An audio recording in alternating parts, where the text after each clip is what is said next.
Please open in your Bibles to Matthew chapter 15. Matthew 15. And if you'll stand, I'll be reading verses 21 through 28. Matthew 15, 21 through 28. And we will take, perhaps, a final look at this stunning narrative of the Canaanite woman who had great faith. Matthew 15, verse 21. Then Jesus went away from there and withdrew into the district of Tyre and Sidon.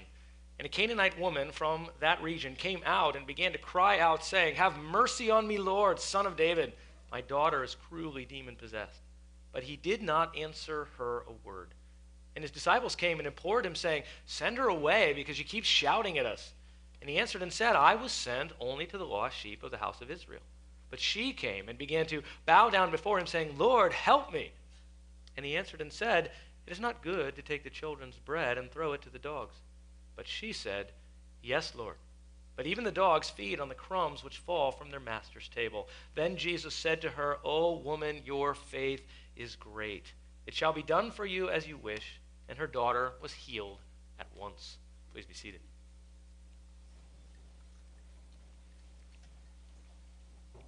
I have a new favorite phrase. It is called ambition inflation.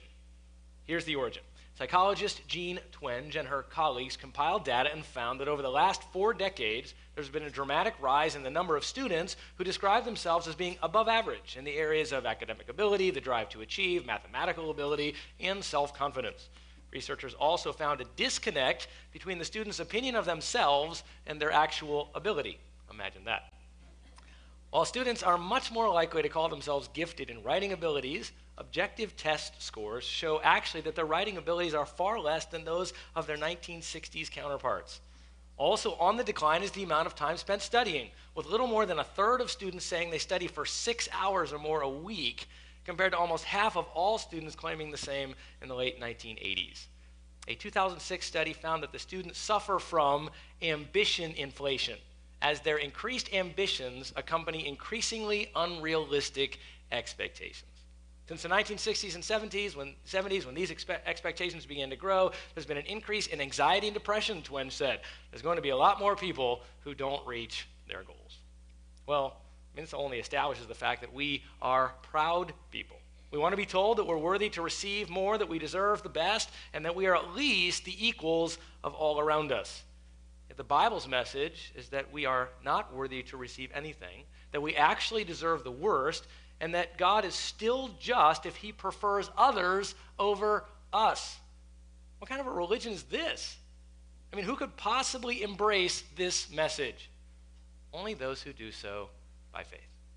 And so we'll see again this morning that the essence of faith is to recognize one's true need, to believe properly about who God is, to trust God's promise that he is the only one able to save and to pursue that salvation against all odds. The essence of faith is to recognize one's true need, to believe properly about who God is, to trust God's promise that he is the only one able to save, and to pursue that salvation against all odds. True faith is desperate, informed, exclusive, humble, and persistent. In Matthew 15, Jesus has been rejected by all, the religious leaders, his family, the political leaders, his nation, and yet in the midst of that rejection, he continues to pour out his grace upon the people. In the beginning of that chapter, Jesus really exposes the depravity of the heart. He confronts the Pharisees, exposing their hypocrisy, calls the crowd to him, and says, really, the issue is not the external actions, but the nature of your heart. You're not defiled by things that come in, you're defiled by the stuff that comes out, and your hearts are desperately wicked. And then, by no accident, we have this recording from Matthew, this narrative where after he tells these things to the crowd, that he then removes himself from Israel, really to kind of get off the hot seat, it would seem, and get a little bit of time where people aren't recognizing him, where he's not constantly surrounded by the crowds, to maybe spend some time with his disciples. He moves outside the boundaries of Israel, and he is approached by this Canaanite woman, this woman in this region that is known for its immorality, known for its impurity, and here is where we see great faith. The Pharisees have no faith. The majority of the people reject the faith. And here, outside the boundaries of Israel, with this pagan woman, we have someone who exercises great faith. And yet this story comes to us in a very surprising, really stunning way, because in verse 21, as Jesus goes into this district, the Canaanite woman, verse 22, comes to him, and we saw her surprising location outside of Israel, and also her urgent request, that she comes crying out to him. She is really screaming out, "Have mercy on me." There's humility here which says, look, I don't deserve what you have to give. And we see that that's real as we work our way down through the text. Mercy is to receive that which you don't deserve, as it were, to be held back from a fate that you do deserve. And so she has great humility. She has good theology. She calls him the Messiah. She calls him Lord. She is worshiping him as the Messiah of Israel, even though she's not an Israelite. But we also saw her desperation. My daughter is cruelly demon-possessed. There's a demon slowly crushing the life out of her daughter through whatever disease or sickness that he has brought upon her. And she is watching this daily, and so in desperation, she cries out to the Lord. And yet, in verse 23, we're stunned. We saw Jesus' silent response. He did not reply to her, didn't answer her a word. He says nothing. And the picture is he's walking out of town, most likely heading back to Galilee to continue his ministry there. She comes out of a house crying out, having recognized him somehow, recognized perhaps the entourage, the disciples, whatever. And as they pass by her, she comes out, she's crying out, following them down the road, screaming out, "Lord, have mercy on me." And Jesus says nothing. And we talked about the silence of God at times. That it appears at times to us that God is not answering us, and yet always he has a purpose to draw out our faith, to draw us close to himself, and never is he truly distant from us. Never does he truly take himself away from us. He is always drawing us closer, even through those times of seeming silence. Well, then we see that the disciples come with this imploring plea. In the middle of verse 23, they say, "Send her away." They implore him. They're almost as eager in their imploring of Jesus to send her away as she is in her desire to get healed. Because look, send her away. She keeps shouting at us. She just will not be quiet. And I think they're saying, look, just answer her request. Just do what she says. You can do this. You've been healing everyone. So do what she says. Send her away. And Jesus takes this moment to stop and give them a little theology lesson. So he turns to them, and whether she heard this or not, she's following them. She's right there. She very possibly hears him reject at least their request. So her request has been rejected. Very possibly she hears this as he talks to them, but nonetheless she's right there and apparently continuing to scream and shout, where he stops and says, "No, you don't understand." Verse 24, he answers and said, "I was sent only to the lost sheep of the house of Israel." It's not her time. She is a Canaanite. She's not part of my chosen ethnic people, and so I'm not going to take the time at this point in my ministry to heal her heal her daughter because it isn't time. I'm sent to my own people, my own ethnic people. And again, this surprises us. We don't like this ethnic preference. It drives us crazy. In fact, whole realms of theology have been invented to then kind of undo this. But we don't like the fact that God has a racial preference here. Remember, we talked about the fact that God is free to elevate any race that he desires because no race deserves anything at all. And he did choose to really take the smallest of all nations. That's what he tells Israel in Deuteronomy 7. He was like, I didn't pick you because you were a big nation. In fact, I started you. I didn't pick you because you were impressive or had anything to offer. I picked you because you were the smallest of nations. You deserve nothing, and I chose to elevate you. This demonstrates the greatness of my mercy and grace when God takes that which is little and elevates it above even that which is great. But we hate that. We don't ever want anything elevated above us because we always think we're great. So it's like, how can God elevate Israel? That does not seem fair to us. And yet he makes no excuses for this at all. I made a promise to my ethnic people. And right now, Jesus says, I am fulfilling that promise, or at least I'm coming to be the expression of that promise. I'm the Messiah that was promised. I'm coming and offering myself to my people as their king. He makes no excuse for this. And he tells the disciples, that's what's going on. That's why she's not being healed. Because we need theological reasons for why God does what he does. Now, we don't understand everything he does, but he certainly provides for us. Look, this is the theology. This is the truth, the understanding about who God is that we need to know so that we can properly respond to him. That's what the Bible gives to us. It gives us this theological truth. And of course, if you were here last week, you remember that I took a little time to do kind of the same thing, where we took a moment to focus on theology, really the theology of preference, the theology of God's preference for his ethnic people, Israel, which extends from the time that he chose Abraham all the way through to the eternal state. And we just took a quick trip through history looking at God's ethnic preference, which is entirely his prerogative. and in fact really highlights his grace. I have this ethnic people that I've chosen. I will never forsake them. And oh, by the way, that's the promise to you. That's what makes you know that when I make a promise to you, I'll keep the promise to you, because I'm keeping the promise to my ethnic people. See, if you were to abandon them and refuse that promise, what hope do we have? He promises us salvation, but he removes it, or he removes his preference from his people whom he said that he would have preference for all of eternity. He promised them that. So if he's going to remove that from them, we certainly don't have any hope that he might not take his preference from us as his children. So really, he gives that in the midst of a rebuke of the woman. So it's amazing. He says nothing. Then he turns to his disciples and says, I'm not going to help her, possibly with her ears on that, watching this happen. He says, I'm not going to help her because I've been sent only to the lost sheep of the house of Israel. But then she cares nothing for that. She's not deterred. She breaks through the group of disciples around Jesus, and she falls on her face, again, worshiping him. She bows down before him, probably prostrate before him, crying out, just simplifying everything, Lord, help me. I need help. You're the only place I can get help.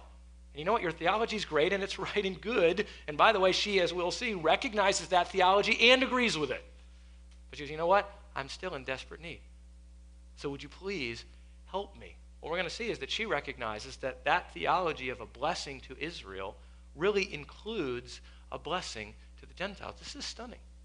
She gets things a lot better than maybe even we do. In our own kind of theological naivete, she actually seems to understand more than we do. So she pleads for help, and Jesus rebukes her. Again, this just keeps getting more and more confusing to us. So she comes, she's falling on her face, and he answered, verse 26, and said, it is not good. So this is now on your outline, his rebuke to her. It's not good to take the children's bread and throw it to the dogs. His gentle rebuke. This is gentle. The dogs here are not the vicious dogs that wandered around the streets and tore people apart. They talked about it in Matthew chapter 7. These are the house dogs, the dogs that would be pets in the house that actually were cared for by the master, as you care for your pets. So these dogs, these kinds of dogs, would have been the ones that benefited from all the blessings of being in a household where there was an abundance. I mean, we get this. We don't feed our dogs or our cats first. At least I hope you don't. You sit down to eat, and you're like, well, wait a minute. We've got to take care of the cat. No, we eat first, and then he gets the leftovers, or he gets whatever else. Except for your children, they always want to feed the cat first. I don't know what it is. You got to get from the table to go feed the cat. But the idea here is that, look, there's priority. And so he rebukes her. He says, look, it is not good to take the children's bread and throw it to the dogs. Wow. Even here, he rebukes her. He goes, no, it's not a good thing. It wouldn't be good that I would serve you first. And by good here, it doesn't mean that it's not good to minister to people. He said, in God's theological timetable, it's not good for me to reverse that timetable. It's not good for me to go against this flow of salvation history in order to serve you first, because God's intent is that his people get served first. And again, we just kind of cringe at this. Well, the beauty is that, as we'll see by the end of this passage, we've been made God's people as well. And he does, in fact, minister to us in a very faithful way. And so we're really glad that God does not override his own theological priorities in the bigger scheme of things. We're glad that he doesn't undo his work that he's planned from before the beginning of time to simply respond willy-nilly to things that are going on. He has a plan. He works the plan, and he knows exactly what he's doing, because everything he does is perfect, including his ethnic preference of his people and this time frame where he says to her, right now they're the children, and you, as it were, by comparison, in this time in salvation history, are the dog. That is the one who gets the leftovers. I've got to give to my people first, and then I will give to you, but they come first. And that's the nature of the comparison here. The Jews are my first responsibility, he says, and the time of the Gentiles is later. It's coming. Already we get kind of that preview, because he's here outside the boundaries of Israel. Mistake? No, I think not. Even though he's clearly teaching a lesson to all of us and to this woman and to his disciples, he has in his heart and mind, he knows what he will do. He's going to demonstrate that even though it is only, as it were, this time leftovers, he's going to give a little preview of the leftovers given. That is going to happen, that he is going to extend out salvation ultimately to the Gentiles. And we get just a little preview of it here, even as he reveals to us, again, the overall plan of God to retain an ethnic preference for his Jewish people. The time of the Gentiles later. And we track that all the way down through. So the Gentiles are only dogs from the standpoint, that is the house dogs, those who get the secondary benefit from the household. The children are first, that is God's ethnic people, the Jews.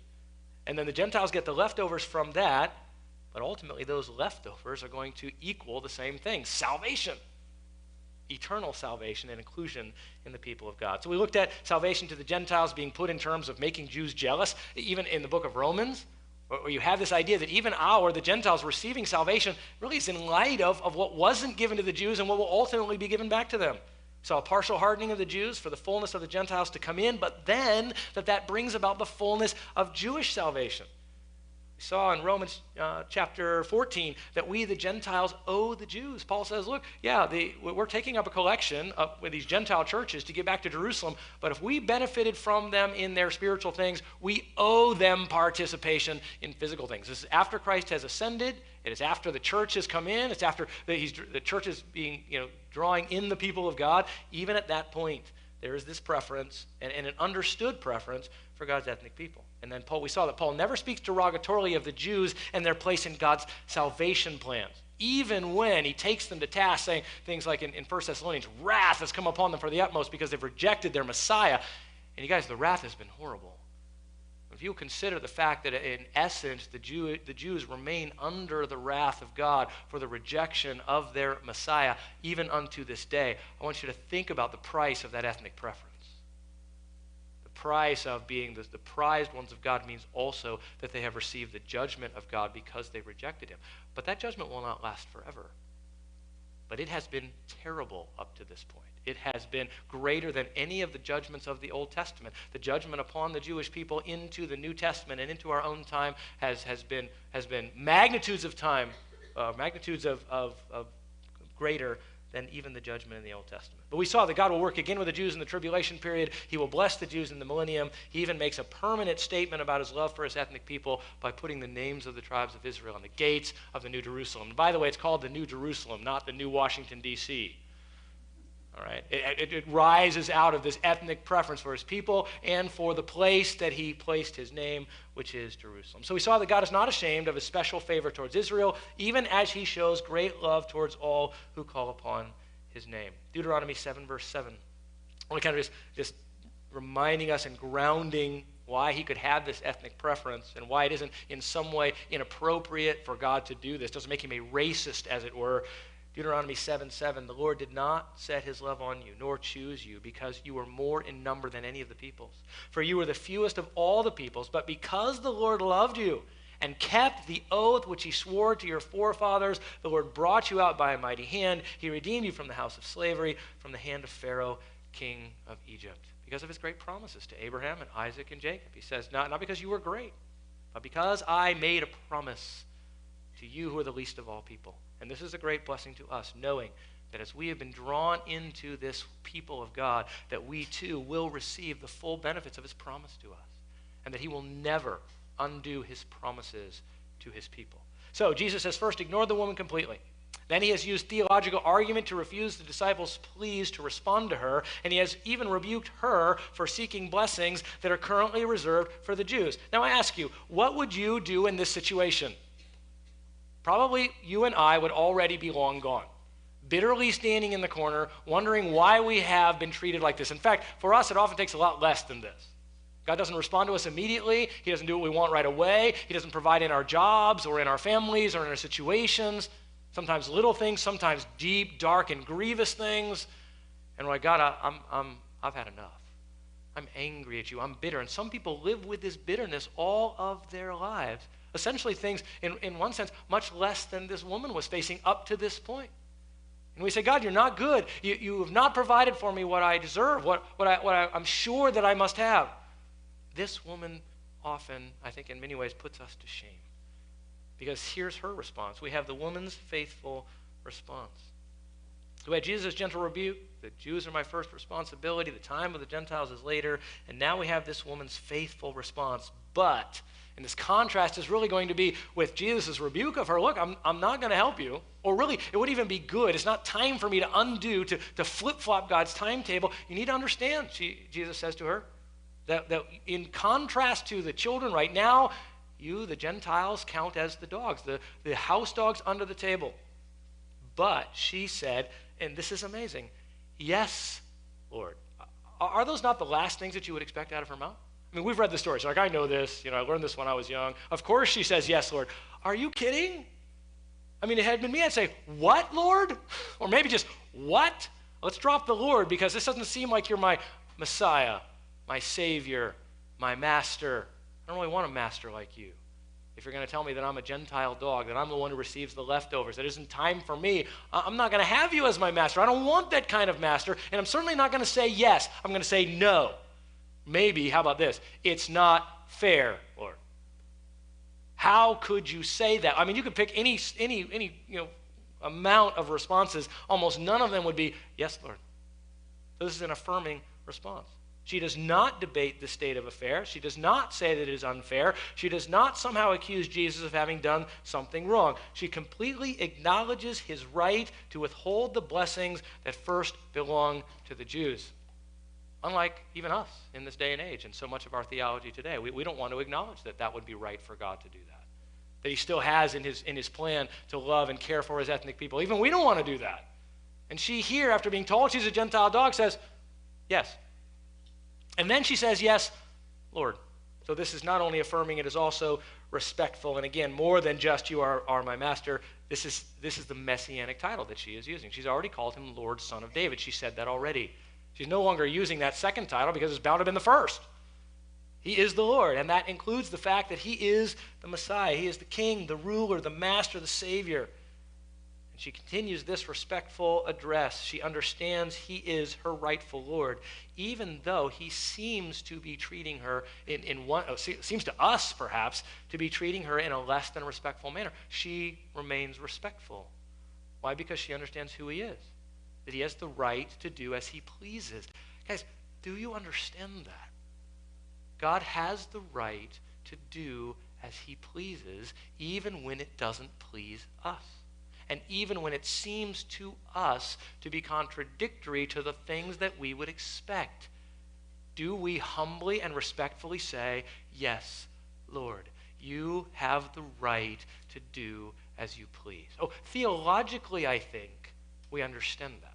Or at least I hope that you do, that he is the sovereign Lord of the universe who has the right to do with his creatures anything that he desires. Not apart from justice and righteousness and truthfulness, because those are part of who he is. I'm not saying that. I'm simply saying we don't understand all of those things. He has the right to do exactly as he pleases because he is the potter and we are the clay. If he mars the clay in his hands for his own purposes, then he is right to do so. And we know this theologically and we wrestle with it practically, don't we?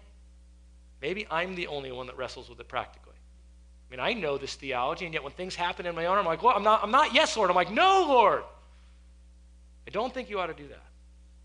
Because I meet with a lot of people, and I get a window into their lives. They're so gracious to give me a window into their lives so that we can bring biblical principles to bear. And I've got to tell you that I look into other people's lives, and I'm like, Lord, what are you doing? I don't look in their lives and go, I get that. I see why you're doing that. And I don't sit with them and explain, well, just let me tell you how I understand everything going on in your life, and I know why God would be doing this. I often will leave those meetings going, God, what are you doing? I don't understand. I don't know why that's happening in that person's life. I do not understand why you are letting that happen. I don't get it. And yet I know that God is sovereign. I know that he is good. And it does them no good if I don't also say to them, we both need to sit here in this office together and say, yes, Lord. It does me no good if I say, just cry out to God and tell him he's doing something wrong, or I think this is really bad. God is being unfair to you. Well, what are we going to do then? We're going to sit around and commiserate about God's unfairness and have nothing ever to accomplish? We only have one choice, and that is to say, yes, Lord. And I tell you, that's sometimes things that they're not things I've experienced. They're things I watch people go through. And you've done the same. And maybe you've experienced the same. Guys, this woman who's watching her daughter be crushed before her very eyes and hears her Lord and Master saying, I can't help you. It's not time for me to help you. She continues to be respectful. This should be our response in every instruction, rebuke, trial, or blessing that the Lord brings into our life. In his sovereignty, God is always wise and just and loving and good, even though we can't see it, even though we couldn't understand it, even though we wouldn't do it the way he does it. yet he is good. I think the best example is, I can think of no better example, and you're probably already thinking of it in your mind. That would be Job, whom God does this incredibly inexplicable thing to as Satan comes before him. It's wandering around, and God brings up the subject. He says, have you seen my servant Job? He's faithful to me. And Satan says, oh, I'm glad you brought that up. He's only faithful to you because you've put a hedge around him, you've protected him, you have guarded him. You take those things away, he'll curse you to your face.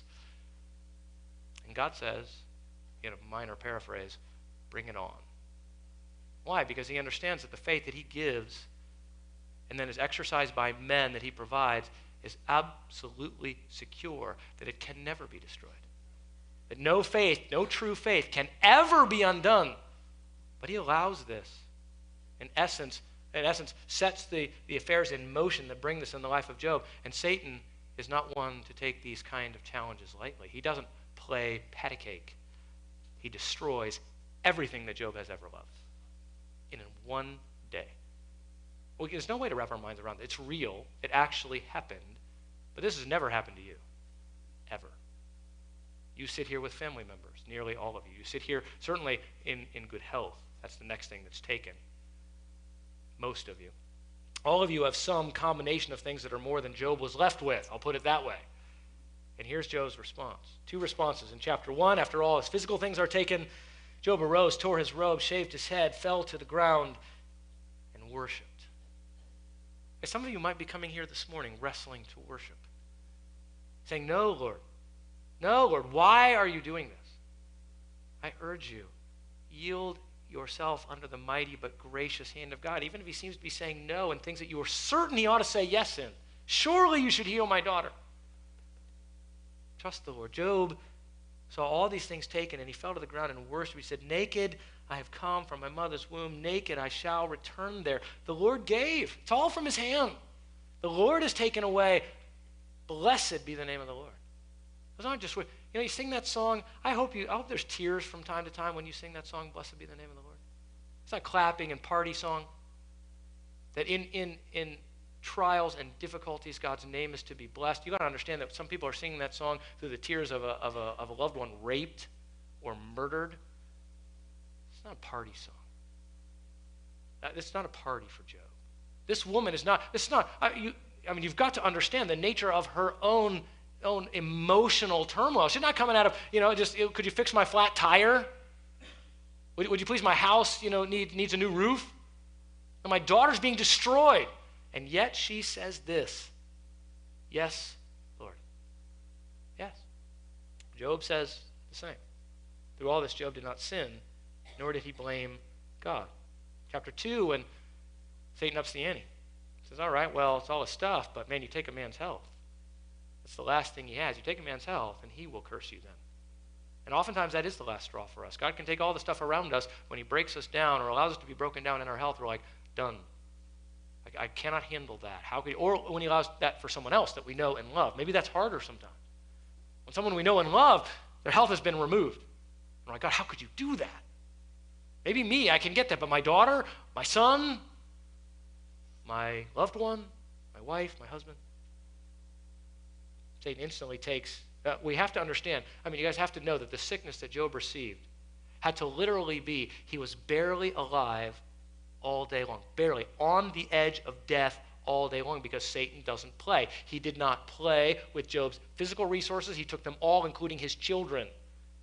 I tell you, he did not play with his physical health either. Job complains. He says, look, I might as well be dead. I would be better off dead on the bed. I'm just a living corpse. That's all I am. There's nothing left. There's a husk of a man left. I'm dying daily, moment by moment. I could die at any second, because remember what God said to Satan, you can do anything you want to his body. You can't take his life. And I guarantee you that Satan did everything he could. Job says, I sit in the dust and I scrape my skin because of the oozing sores that are pouring out of it. I'm on the edge of death. His wife says, helpfully, curse God and die. I don't think that's positive. I don't think she is a paragon of virtue. I think she looked at him and said, what have you done? I think she thought pretty much the same thing that the counselors thought. You must have really done something that I don't even know about.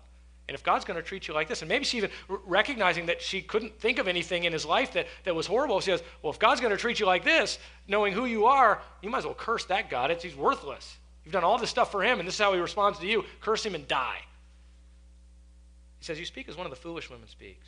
Shall we indeed accept from God accept good from God and not adversity? And in all this Job did not sin with his lips. You guys, that's kind of the expanded version of yes, Lord.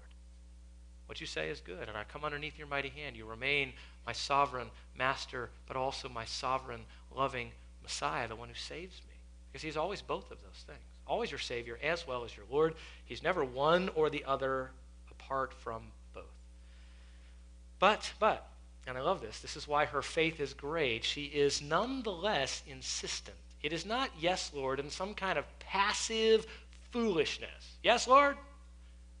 Yet she knows that she has great need, and she will continue to press the point of her need because in her faith, she understands that God can meet, that he does desire to meet needs, and seems to have even a bit of an inkling here of the fact that it is, although it's not good for the children to receive the blessings, the full blessings given, or the dogs to receive the full blessings of the children, that even in blessing his children, there are leftovers, there's something left over for those who are not, the Gentiles. And so she says this, but even. That's her insistence. She doesn't give up. She concedes the point about the blessing of the kingdom being currently given to the Jews, but she has a point to make about how a household works. She's picturing in her mind this picture of the dogs under the table, the children receiving the food from the master, but she's got one more picture there, and that's when the children eat the food, what happens? They're messy, and they drop on the floor all of the crumbs, just like your children.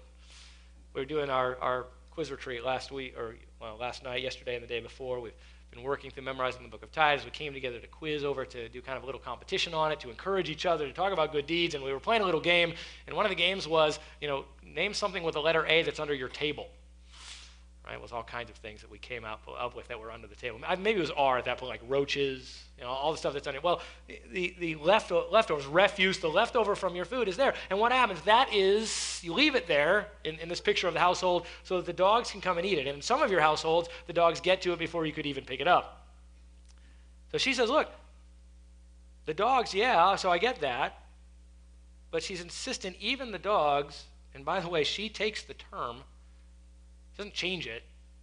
He doesn't say, well, that dog, that's not a good term. I don't like that. Maybe the lesser children, maybe the servants. She doesn't change the picture at all. She goes, okay, you want to talk dogs? Fine. The dogs get food too because they eat the crumbs and the master allows it. In the abundance of the master's house, the abundance is so great that when the crumbs fall, and they will, because it's not just like every crumb being eaten because there's just enough. I mean, in a household where there's just enough food, crumbs don't fall to the table or fall to the ground.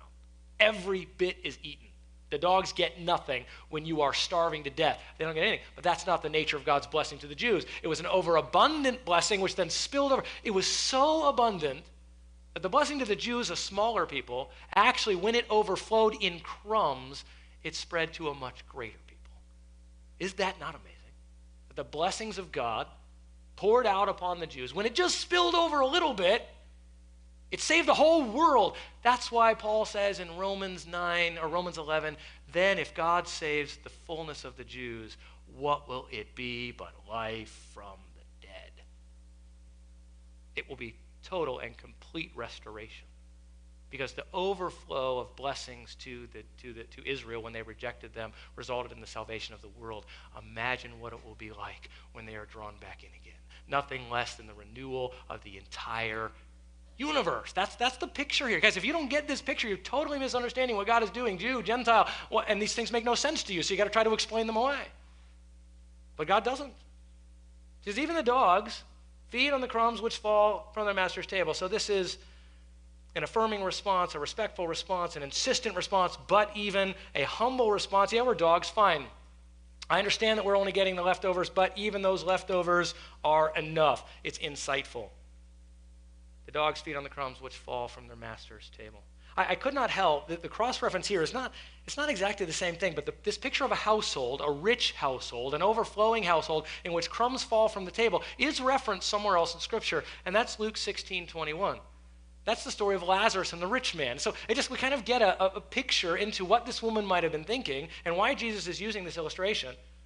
He says, in that perhaps parable, perhaps true story of Lazarus, who is lying outside of the rich man's gate, and he is longing to be fed with the crumbs. Luke 16:21. He was longing to be fed with the crumbs which were falling from the rich man's table.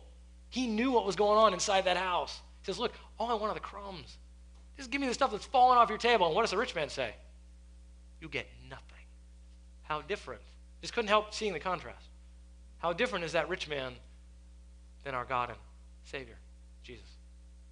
He's going to say, actually, okay, you win. I'm going to give you the crumbs. Yeah, you're right. You're right. The crumbs are falling. My blessings are going to overflow. You got me. Excellent argument. Really, not excellent argument. Great faith. And so, and even in that picture, there are dogs. The dogs in Luke 16:21 said dogs were coming and licking his sores. And that seems to be those household pets, not the vicious dogs. They'd be coming and ripping them up. But even the dogs were kinder to Lazarus than the rich man was. Well, God is a God of great kindness. Now, by the way, this humility is absolutely overwhelming. She does not respond in anger. She doesn't refute Jesus' statement or accuse him of a lack of compassion or racism. She acknowledges that his response is righteous, and yet she again begs for mercy. She says, essentially, I have no right to demand from you, for I am not even one of your chosen ethnic people, yet I beg of you to mercifully grant me just a crumb that drops from their table of blessing. That's all I want, because she knows that that's sufficient. William Hendrickson says she is to be noted for her quick-wittedness. And again, I think it's a quick-wittedness from faith. She believes, so she turns the very word of seeming reproach into a reason for optimism. Just dogs under the table, that's all you are. Really? We're just dogs? Wow, that's great, is what she says. It's a good thing that we're dogs. You wonder if the disciples are just going, what? What is this woman saying? She turns impending defeat into jubilant victory. She is saying, as it were, am I being compared to a house dog? I accept what is implied in the comparison. I not only accept it, I rejoice in it, for the certainty of a good master is that he does not allow his pet dog to starve to death.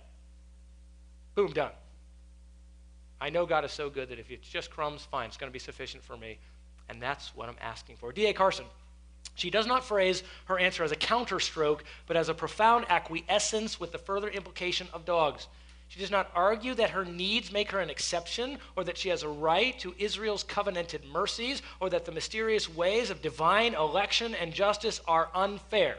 She abandons the mention of Jesus as Son of David and simply asks for help.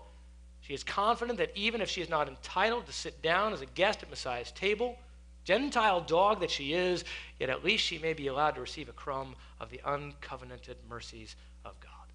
This reminds us of the centurion in Matthew 8:8. A pagan himself, living within the bounds of Israel. He said, Lord, I'm not worthy for you to come under my roof, but just say the word and my servant will be healed. Why does he say that? He knows he's a Gentile too. He says, look, I'm not worthy for you to come. He also knows that Jesus, it seems that the centurion in Matthew 8:8 knew that Jesus was the Messiah as well. I'm not even worthy. I mean, that's not the kind of way, that's not how we view it. A guy's got bad self-esteem. This woman, there's something wrong with her self-esteem. If she's going to accept this title as a dog, something wrong with her. She needs to bump her self-esteem up. She needs to try to sit at the table. She say, whoa, wait a minute. I deserve a place at the table. That's what our world would tell us today. You're a king. Look at all the prosperity preachers out there. You deserve everything. She goes, I get it. I don't deserve anything. But I know you're gracious enough that because of your great mercy that you will provide me with what I need. I mean, Scripture has this all over the place. Job 40:40, again, Job says it. Behold, I'm insignificant. What can I reply to you? I lay my hand on my mouth. I think that would probably be a better response for us in most times. To lay our hands on our mouth and say, God, I don't understand you. I don't move the universe. I don't hold it in place. I don't keep the molecules together. I don't feed all the animals in the world. I don't keep the stars moving around. I can't do any of that. So who am I, just in that physical sense, to tell you anything? I'm insignificant, and we don't like this at all. We want to turn ourselves into the very determiner of our own sex. We want to be able to say, I can determine anything I want, including if I'm male or female. It's ridiculous. It's insane.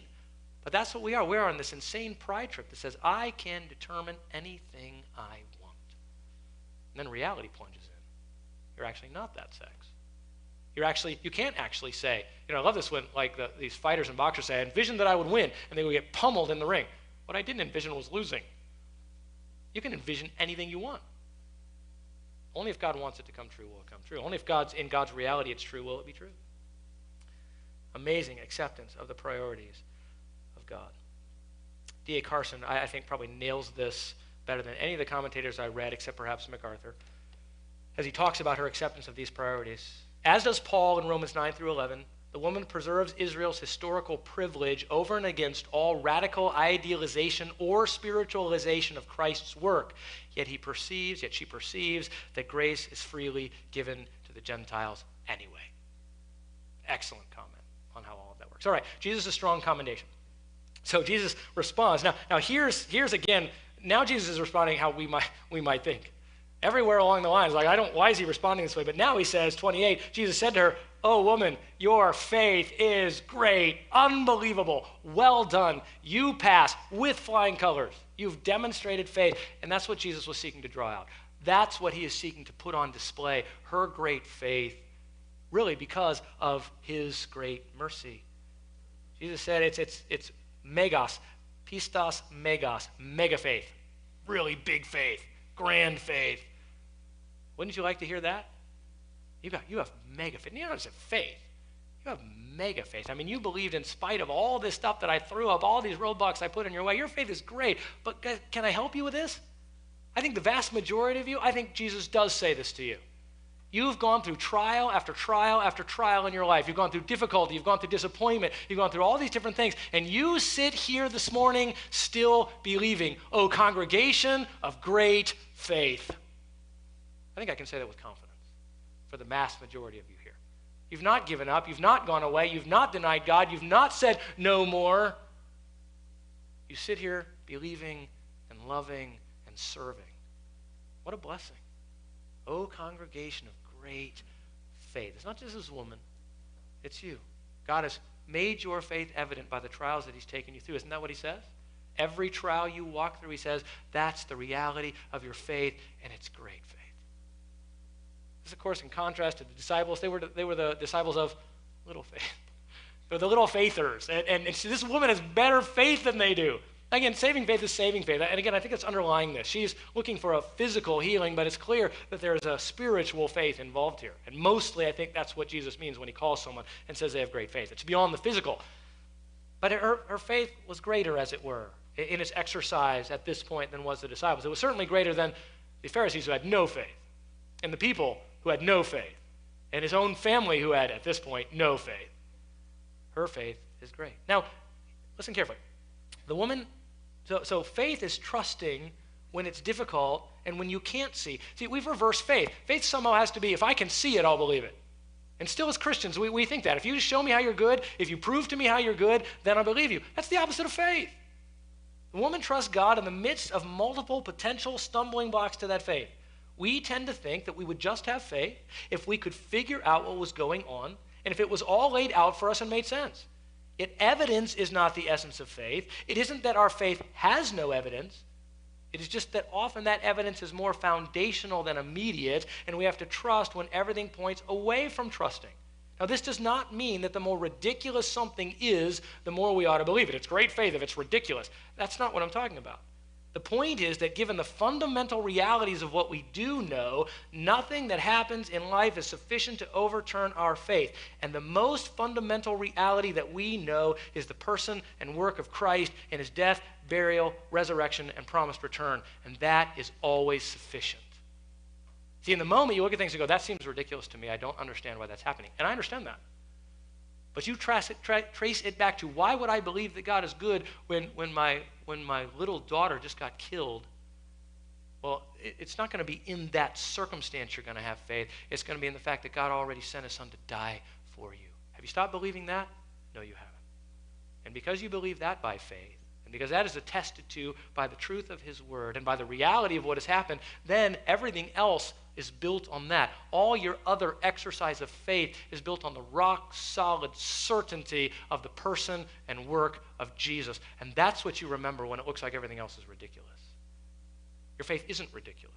It's not in a ridiculous thing or in some strange, bizarre notion. It's in the person and work of Jesus, and everything else you believe flows from that. That's what makes your faith a reasonable faith. Not that he tells you or shows you in any given situation, this is why I did that. That's not what faith is.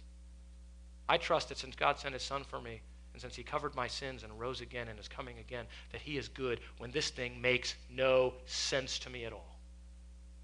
So their faith is both reasonable and, in one sense, unbelievable. That's the nature of faith.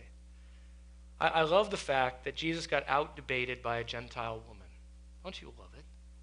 You tell me that Jesus is he hates women or somehow the Bible subjugates women? The disciples, in comparison with this woman, are taken down a notch. All of the male Pharisees and their arrogant pride are taken down a notch by this little, maybe she was large, I don't know, but this little Gentile woman. She takes them all down. I love it. And it's just the kind of thing that God would do. All you men just got taken out by this one woman who has great faith. God is not a respecter of gender. In fact, he's the great elevator of the female gender because of the way that they have been abused and subjugated over the years by foolish, arrogant, controlling, manipulative men. I love it. This one stroke. This Gentile woman just outdid y'all. Did he get outdone? No. He set her up to win. I love it. Sets her up. Puts it right there on the plate. She goes, I got it. Yeah, okay, I'm a dog. I got you. I get the crumbs. He's like, your faith is great. That's awesome. All right, so why is this faith great? Just let me review. It's a thing that I already told you. Why? Because this faith is desperate. It's desperate. Luke 18, the tax collector standing some distance away was unwilling to lift his eyes to heaven, beating his breast. He said, God, be merciful to me, a sinner. True faith is desperate. It knows there's no other place to go, and it recognizes your condition is such that if you don't receive help, you're dead. That's faith. It's desperate. It's informed. True faith has to have the right object. Her faith is in Jesus, the Messiah. Not Jesus, the Israelite person, the Israelite man, the human person. Not Jesus, the great healer of Israel. Jesus, the Messiah of Israel. Your faith has to have the right object. It has to be informed. Romans 10:9. If you confess with your mouth Jesus as Lord, believe in your heart that God raised him from the dead, you shall be saved. You have to know the right thing about who Jesus is. She understands in the seed form his nature as Messiah. This faith is exclusive. True faith can be exercised in only one person. She doesn't go to her Canaanite gods. She doesn't drag, her Canaanite talismans with her. She simply bows on her face before the living God and says, save me. John 14:6, Jesus said, I am the way and the truth and the life. No one comes to the Father but through me. This true faith is so great because it's humble. It recognizes that salvation is not deserved and cannot be earned. It takes true humility to fully trust another for the solution to your lost condition and to bring nothing to the table yourself. Matthew 5:3, blessed are the poor in spirit, for theirs is the kingdom of heaven. This faith is great because it's persistent. True faith is absolutely convinced of the worthiness of the object. It cannot be dissuaded or turned away in the pursuit of salvation. What are you saying? I'm supposed to pursue salvation if I'm not saved? I thought just boom, if someone is elect, faith just goes wham, it gets hammered onto them and they just are walking around and bam, all of a sudden they have faith. No, Jesus says over and over, strive. Luke 13:24, strive to enter the narrow door, for many, I tell you, will seek to enter and will not be able. Matthew 11:12, from the days of John the Baptist until now, the kingdom suffers violence. Violent men take it by force. You sit here hearing the word every day. You don't wait for faith to explode into your mind. You pursue your Lord. You pursue these truths. He brings the faith. That's absolutely true. But you are called to pursue with everything you are and seek that faith out. And he provides it, and he brings it. And it is no work of yours. That's why her faith is great. His response. So here's the blessing. Your daughter is healed. It shall be done for you as you wish. And her daughter was healed at once. Spurgeon says this, the Lord of glory surrendered to the faith of the woman. That's his plan. But he yields. And her daughter is healed. I'll give you the crumbs. Okay, you can have them now. It is good that this would happen. Psalm 145:19, he will fulfill the desire of those who fear him. He will hear their cry, and he will save them. All who call on the name of the Lord will be saved. All who are saved to pursue the Lord in ongoing faith will be sanctified. This is guaranteed for you. Let us this morning all together say, yes, Lord, because he is drawing us to himself. Let's pray. Father, thank you for the this narrative, the picture of this woman that is so powerful. Your response, which is hard for us to understand, and yet we trust you. We say this morning along with the woman, yes, Lord, you may do as you please because we know that it is good, and yet we continue to cry out that you might save us, strengthen us, sanctify us, bless us. We know that we can have none of this apart from you. We cry out to you. We cry out to you alone. We are desperate to receive what only you can give. Lord, help us to seek first your kingdom and your righteousness, knowing then that all these things will be added to us. In your precious name, Lord Jesus. Amen. You are dismissed.